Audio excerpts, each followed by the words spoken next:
Good evening. Welcome to this edition of Northeast Diary as we explore the northeastern part of India. It gets intriguing to know about it in each episode. Let me tell you about the excitement in today's episode. Today, we delve into the captivating world of polo, not just a game, but a tradition deeply rooted in the soil of Manipur. We also bring a report from Tripura highlighting the state's unique mango varieties. And in our segment, Enchanting Folktales of Northeast India, we delve into the captivating world of Northeastern folklore, unearthing tales that have been passed down through generations, revealing the magic and wonder of Northeast India's storytelling tradition. But for now, let's go to Arunachal Pradesh, where the first edition of the Siang Biodiversity Meet 2024 is being organized at Upper Siang District. Siang Biodiversity Meet 2024, the week-long event, aims to be a catalyst for change, inspiring collective action and forging partnerships that will shape the future of conservation and responsible tourism in the iconic Himalayan landscape. A report. Nestled in the northeastern corner of India, Arunachal Pradesh is a land of breathtaking landscapes, rich cultural diversity, and unparalleled biodiversity. Its diverse topography, ranging from snow-capped mountains to lush tropical forests, makes it a potential biodiversity hotspot. Having said that, Arunachal Pradesh is also facing numerous conservation challenges, including habitat loss, poaching, and climate change. To mitigate these threats, organizations of various communities have been taking various initiatives through proactive conservation measures. And the first Siang Biodiversity Week, held at Gobuk village in Upper Siang district of Arunachal Pradesh, is one among those. The week-long celebration, which started on May 12, will conclude on 18th of this month and is being organized by the Gobuk Welfare Society in collaboration with Apum Siram Welfare Society with the support of Titli Trust and Moling National Park cum Wildlife Division. In Upper Siang district alone, 10 new species of moths were discovered in the recent years and was published in the international journal Tropical Lepidoptera Research. These discoveries of new species opened the door for the first Siang Biodiversity Meet in the district. Dobum Takseng, president of Gobuk Welfare Society, one of the organizers of the meet, said that this festival not only helps the conservation of the forest areas and the biodiversity, it is also helping the locals from economical point of view. He said this Biodiversity Week is also an outcome of the zeal and enthusiasm of his Gobuk village community members to promote conservation of natural resources in the area. Objectives of the Siang Biodiversity Meet is to promote rural ecotourism and to aware the society in conservation of biodiversity. This is our first and foremost objectives. And another objective is to experience and explore the unexplored biodiversity of Gobuk village in particular and Siang landscape in general. This is our objective.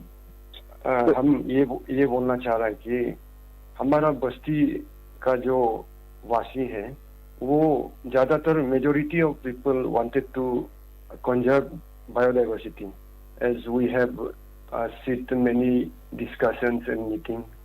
उससे हम लोग को बढ़ावा मिलता है majority of people माने support कर रहा है तो क्यों ना हम लोग कंजर्वेशन में जुड़े रहें since last many years as we discussed we want to make this event as community calendar event.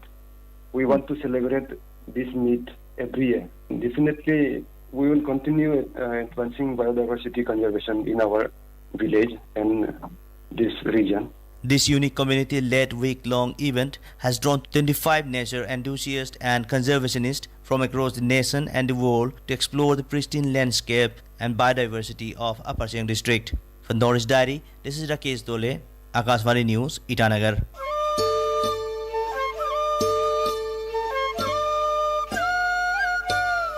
Mango is one of the most sought-after fruits in the country for its distinct taste and flavor. The fruit, relished by young and old alike, attracts good market within the country and abroad as well. Tripura, which is known for mass production of rubber, betel nut and bamboo, also produces different types of mangoes. In a far-flung Kathalia rural development block in Sifaijila district of the state, a mango cultivator is producing different types of the luscious fruit. Our Agartala correspondent has more in this report.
Akashvani Agartala.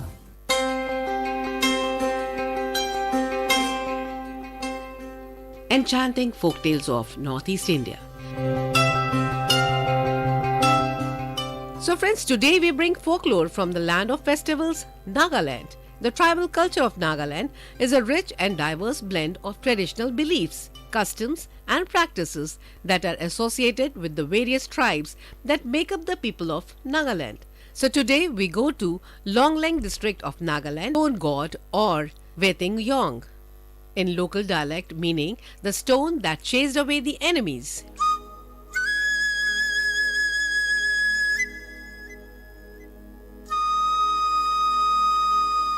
Well, during the later part of the 17th century and early part of the 18th century, a large number of enemy who was called Fama from the eastern side surrounded Tanga village, one small village under Longlang district. The village gate in the west where the enemy tried to break in and attack the village was built leaning over three huge stones adjoining each other called Yongsha Yongyu.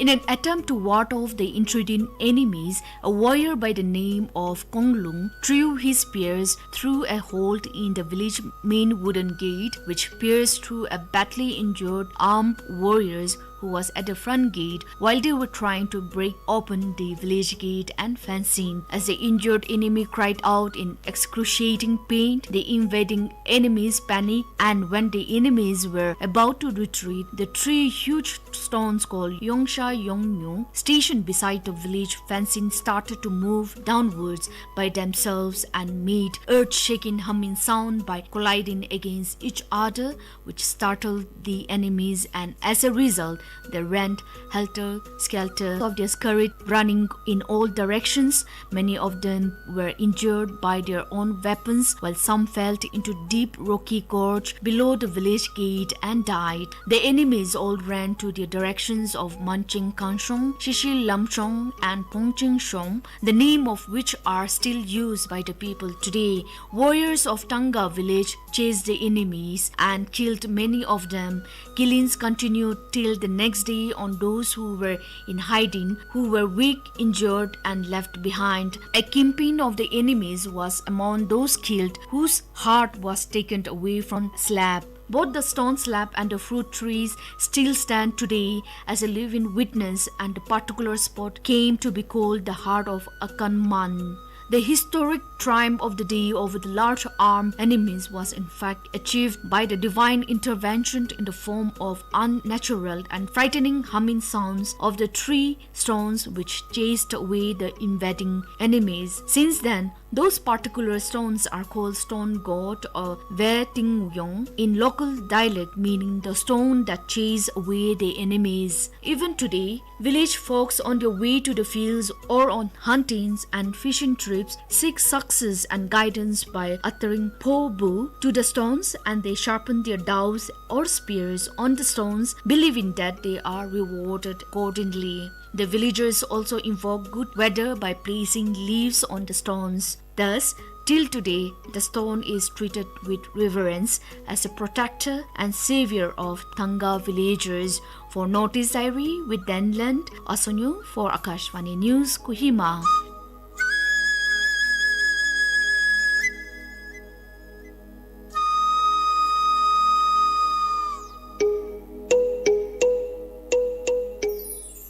Today, we mark on a fascinating exploration of polo, a sport that transcends mere competition to embody a cherished tradition engraved in the very fabric of Manipur's cultural heritage. K.K. Madhu Mangoy unravels the mystics surrounding this indigenous sport, weaving together tales of valor, skill and tradition. So, sit back, relax and prepare to be enthralled as we explore the ancient origins and enduring legacy of Manipur's beloved game, polo.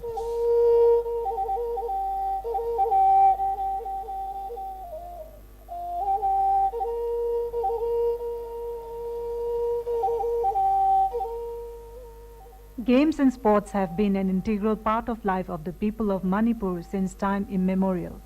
Of the various indigenous games, Sagol Kangjai has been one of the most popular and cherished one for the people of Manipur.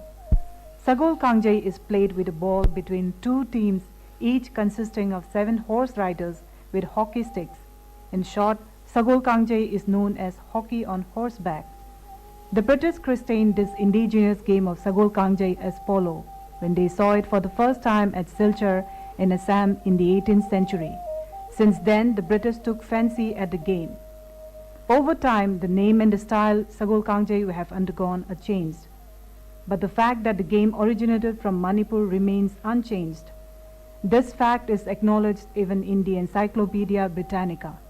According to Encyclopedia Britannica, the first Western polo players were the British tea planters in Assam who learned the game in nearby Manipur on the Indo-Burmese border. They formed the first European polo club in 1859 at Silchar and drew up the rules of the game. Even the proceedings of the British Parliament stated that Manipur remains the true original home of polo, as events have unfolded over the historiographed centuries.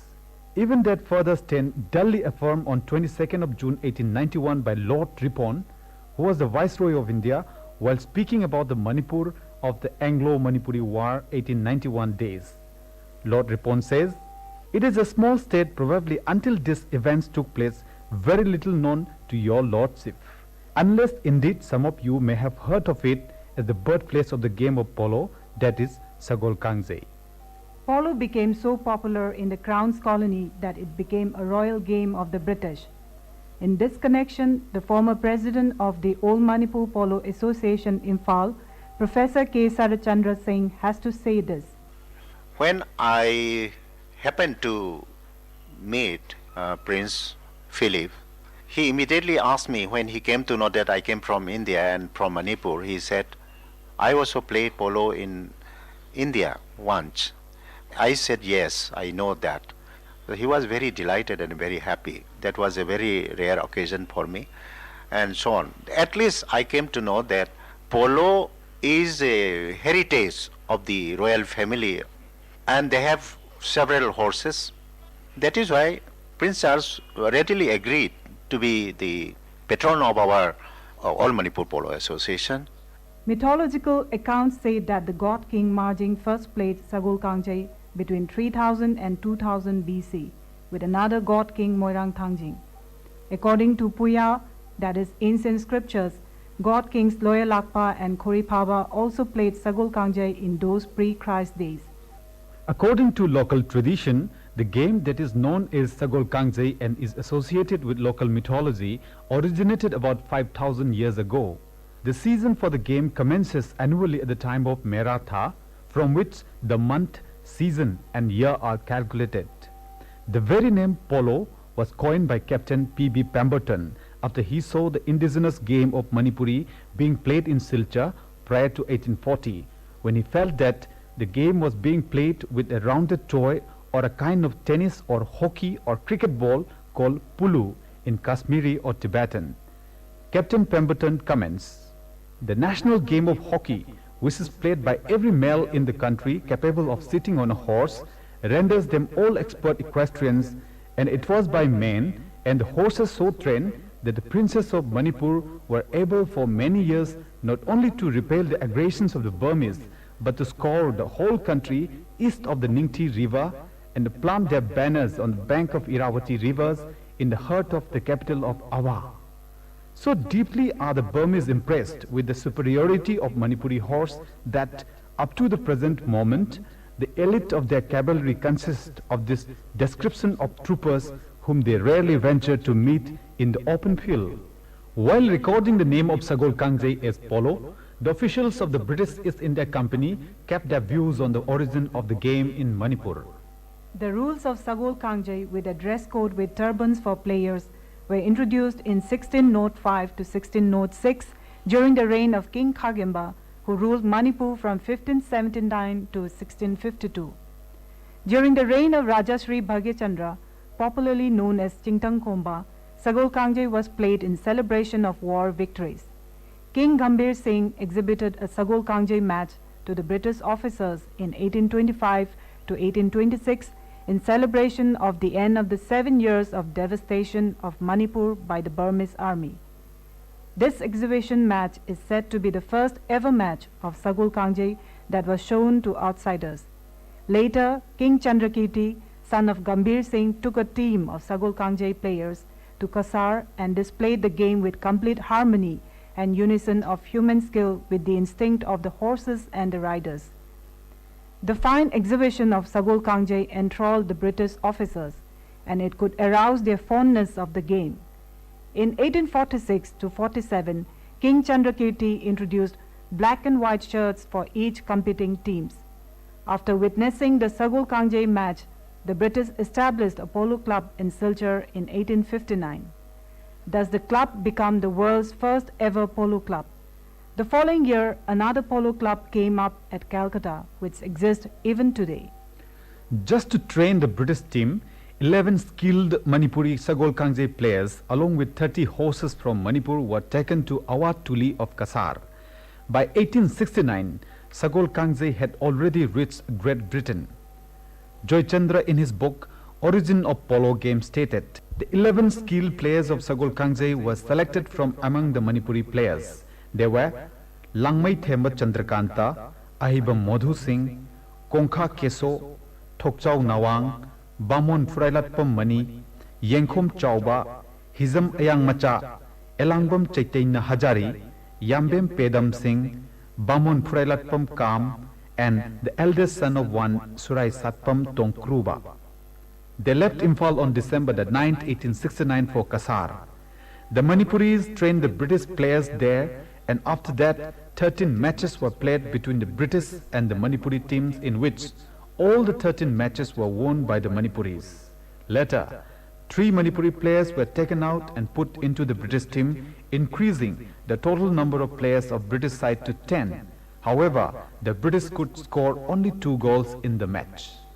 The success rate of the Manipuri players indicated that despite good and strong physique, the British were no match to Manipuri players in terms of skill and maneuvering of horse.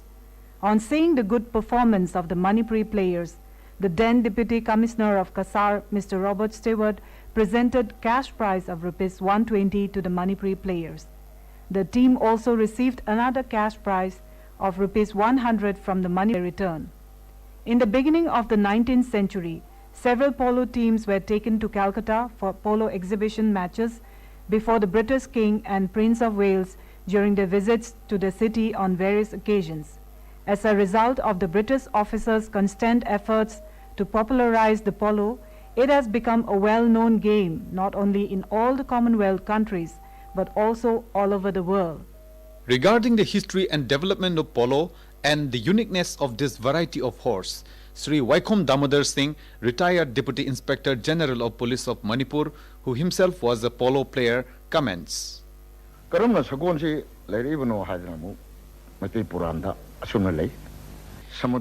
to all Manipuri scriptures, that is Puya, this unique pony, that is the horse, has been in existence since the earliest times. This pony is not an ordinary horse. It has many qualities quite different from the other horses of the world. Though small in size, it is very fast, energetic and strong horse. It is said that it can even swim and still work without food for a whole day. It is also said it can even swim with his master on her back. This pony is also known for his skill in warfare. In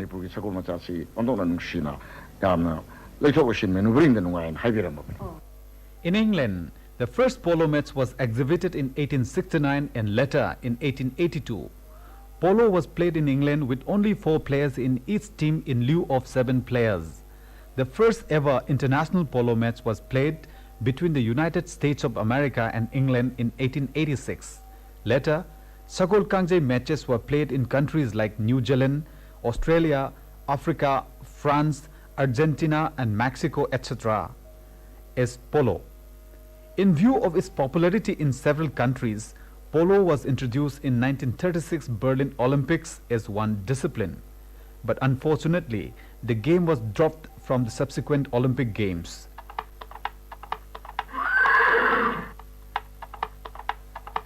It is very unfortunate that polo was dropped from the Olympic Games. Yearbook 1958 of the Indian Polo Association cites that polo found a prominent place as an event in the Olympic Games on as many as 5 seasons till 1936. With its introduction as an event in the Olympic Games in 1900, the polo found its place in the 1908, 1920, 1924 and 1936 Olympic Games. But later it was dropped probably on account of its prohibitively heavy expenditure to be incurred by the organizers as well as participants and hosting countries. Another reason could be that only a few rich countries could participate in polo at the Olympics level. However, international polo tournaments are arranged the world over during the polo season on behalf of polo institutions.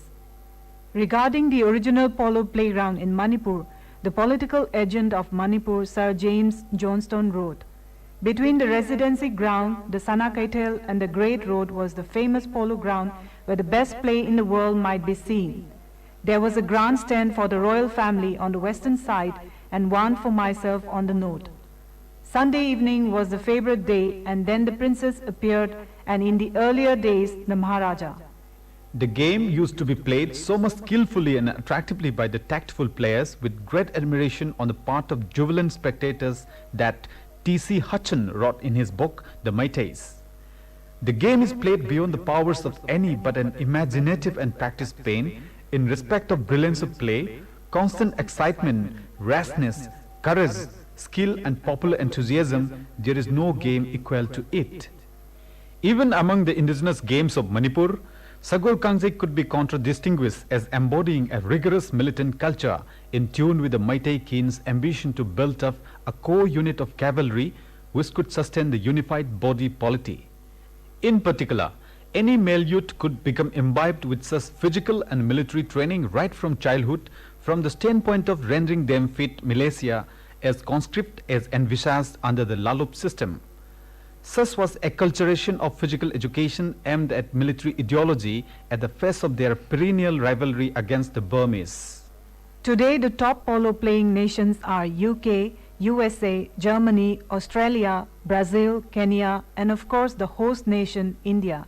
As in ancient Manipur, the present generation still enjoy the game of polo through interest sustained by a network of polo clubs in the remote villages of Manipur affiliated to All Manipur Polo Association. Another institution called Manipur Horse Riding and Polo Institute was set up in 1972 by a group of polo enthusiasts, and this Polo Institute is regularly conducting N. Hazari Memorial Polo Tournament since 1984 without any break. In 1990, Governor's Cup Polo Tournament was started. With their constant effort, an international polo tournament was held at the historic Polo Ground in Imphal in 1991. Professor K. Sharad Singh feels that polo is still an important and popular game in spite of many threats on its survival. I have a confidence that Sagol Kangje or polo as such cannot die out so easily, because still our people, young people, many of them take lots of interest because they want to preserve the culture, and polo is very much related with the culture of Manipur, and everyone came to know that this is a rich heritage of this state.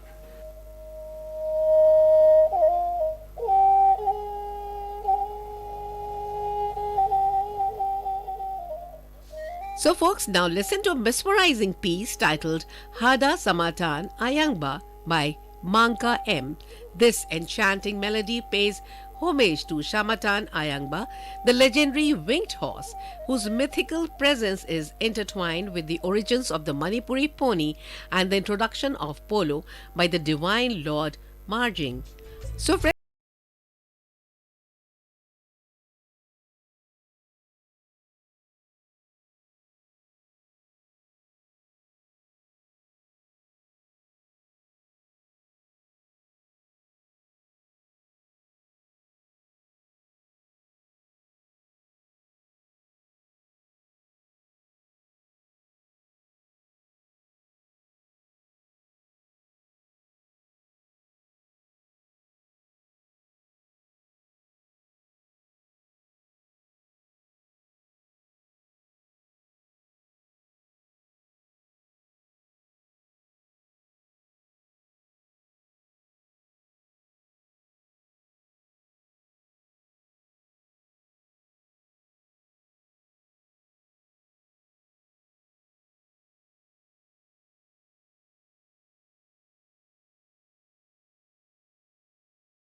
It was brought to you by the News Services Division of Akashvani.